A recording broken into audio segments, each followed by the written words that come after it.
Add that to the rest of my fruit. The other thing that's going to go in it right at the end are some nuts. In here I have pistachios and almonds. You can use just pistachios. You can use pretty much whatever you have on hand. I kind of got sick of shelling all the pistachios, so I kind of threw in the towel and finished it off with some almonds.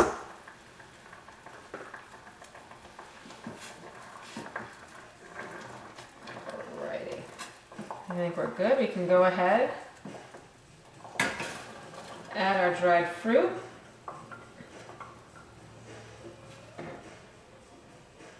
This will also help thicken it with all the sugar. Just mix this around.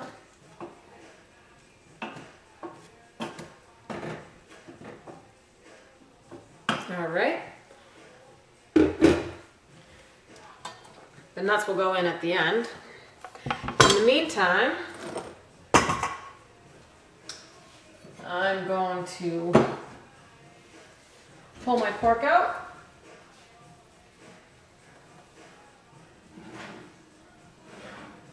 And I am going to do what we call tenting.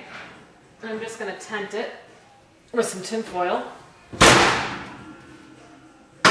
So that's the professional way of closing an oven. Get this out of the way. I'm just going to take some tin foil,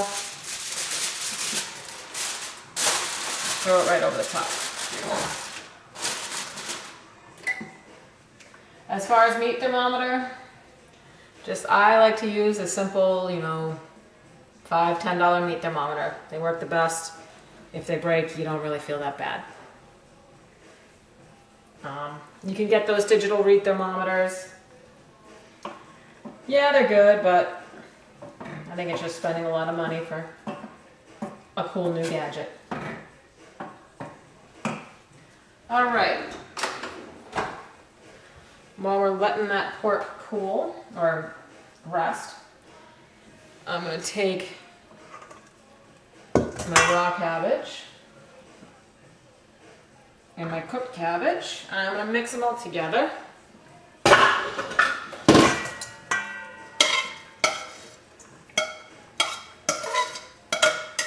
Now you can cook the whole thing, doesn't matter. I just decided to do something a little different today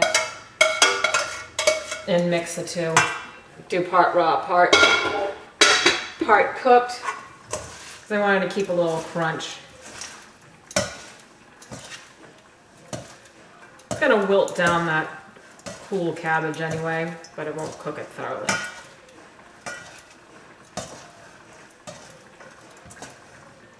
So it'll keep some of it nice and vibrant and green. Now you can use any kind of cabbage, red cabbage, traditional regular green cabbage, Savoy cabbage, Chinese cabbage, bok choy, what have you. I just like the Savoy cabbage because it's a little bit gentler and it's a little bit more tender. It's not as strong as the green cabbage. You can do any combination. You can do Brussels sprouts. Sometimes I'll take my Brussels sprouts and I'll basically roast them the same way as I sauteed this. So that's what we got here. Just a nice little mix. I'm just going to leave that off to the side.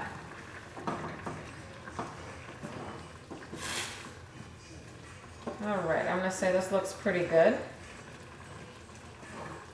So this is pretty much, it's gotten a little bit thicker, not super thick, still saucy. I'll go ahead and shut the heat off. I'm going to pull out my tea bag. Just going to go ahead and taste it, see if I need anything in here. Might need a little salt and pepper.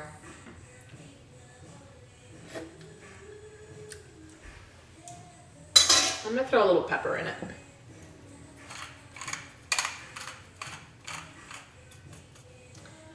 And to be honest with you, I like a lot of heat, so I'm going to cut some of that sweetness with a little sriracha. It's my other new obsession. I like it very hot, so put as much or as little or none as you would deem fit. Just gonna mix that in.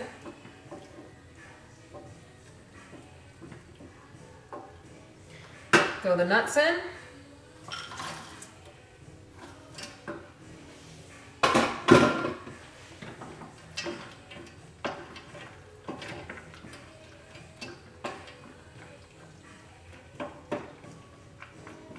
All right, cover that, let it stand.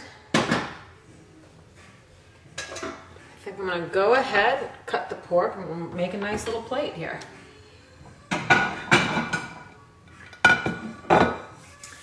All right, let's get the pork out. We'll pretend it's rested for 10 minutes. Could have rested a little bit longer, but that's fine. Alrighty.